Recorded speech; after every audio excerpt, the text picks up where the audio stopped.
Hi, my name is George. I just wanted to give you a little background on me so you don't think that I'm talking through my hat. I started in the car business, automobile business, September 3rd, 1968. I was 17 years old. Within the next year, I had my dealer's license from the state of New York, used car dealer's license.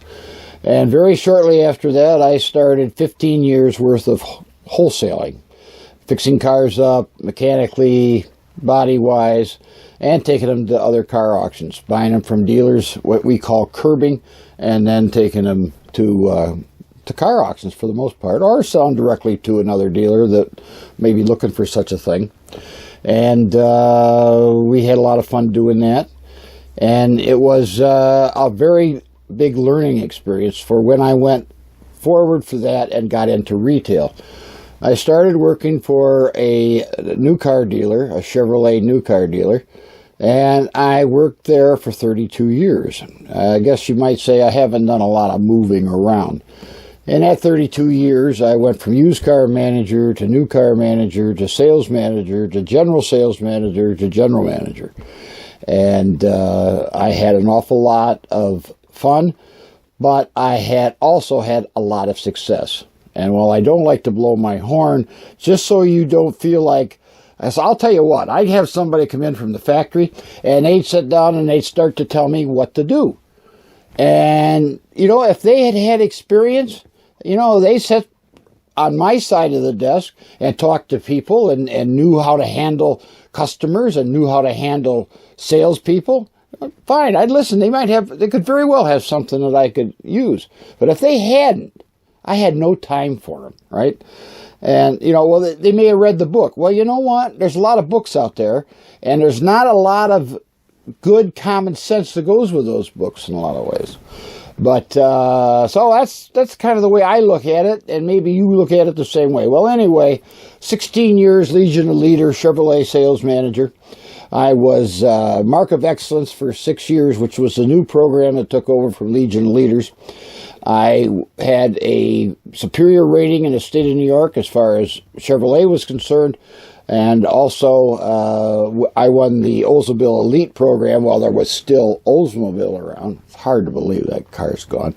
But I was a Oldsmobile Legion Leader dealer. So, I've walked the walk, and now I'm going to do some talking the talk. So what I'd like to do is I'd like to introduce you to my theory on selling, which this is the psychology of the sale.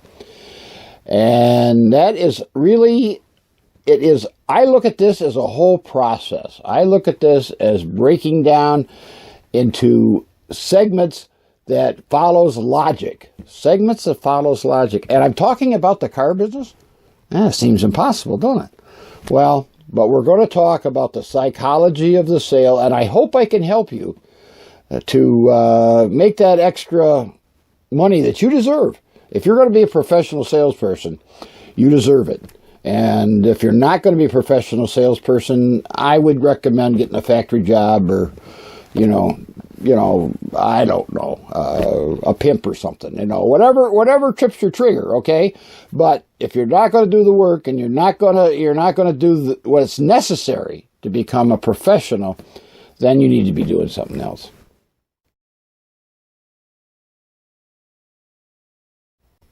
Hi, let's dig a little deeper into the psychology of the sale. And let's talk about 100 different people 100 different ways. And we're going to talk about that in detail because 100 different people 100 different ways is that's exactly what it says. No two people are 100% alike. So you may be working with a system that says, you got to get an offer from the customer before you're going to get the vehicle appraised, or the sales manager is going to work the deal. And if you're a sales manager and that's the way you feel, I really think you should be looking at it from a whole different aspect. You got to have salespeople that understand the process, so you got to do a lot of training. But finding out what a customer's needs and wants are. A prospect is somebody who needs or wants to buy a car someday. Now that's a very unique. No, that's not unique. That's logical. If they came in the showroom, they came in because they want to buy Manhattan Island or the Brooklyn Bridge. No, they came in because they want to buy a car or truck from you. Well, you? No, they want to buy a car or truck. They don't know you yet. You got to make sure that you introduce yourself proper to them and make them feel welcome and make them feel comfortable.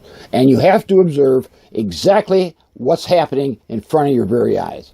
And then you will start to build a approach to these customers, these potential customers, that is going to be successful.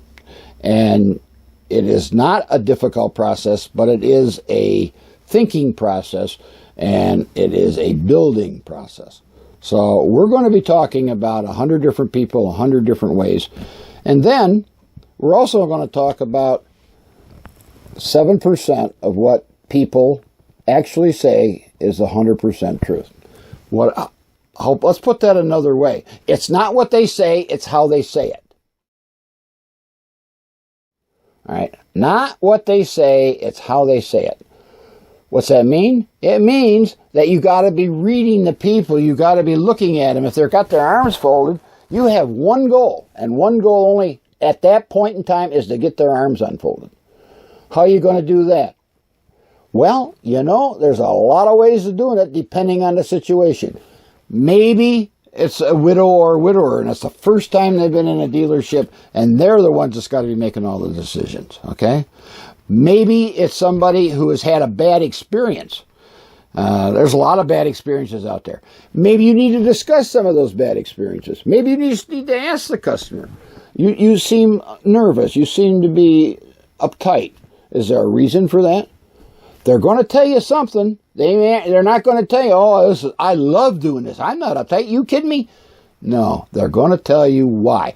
And if it's because they had a bad experience, they probably have had a bad experience someplace if they've been buying cars for any length of time at all, because there's people that eat them up and beat them up. What's your job? Make them feel comfortable and get those arms unfolded, or if they're got bundled up in their coat, the coat off or loosened up. You have to get them. That's your first step. I used to ask the salespeople, can you make a friend in an hour? Or become friendly in an hour? And they would say, yeah, most of them thought that they could. Right? Well, then make them a friend and then sell them the car. Because that's what's going to be successful for you, and that's what's going to be successful for them.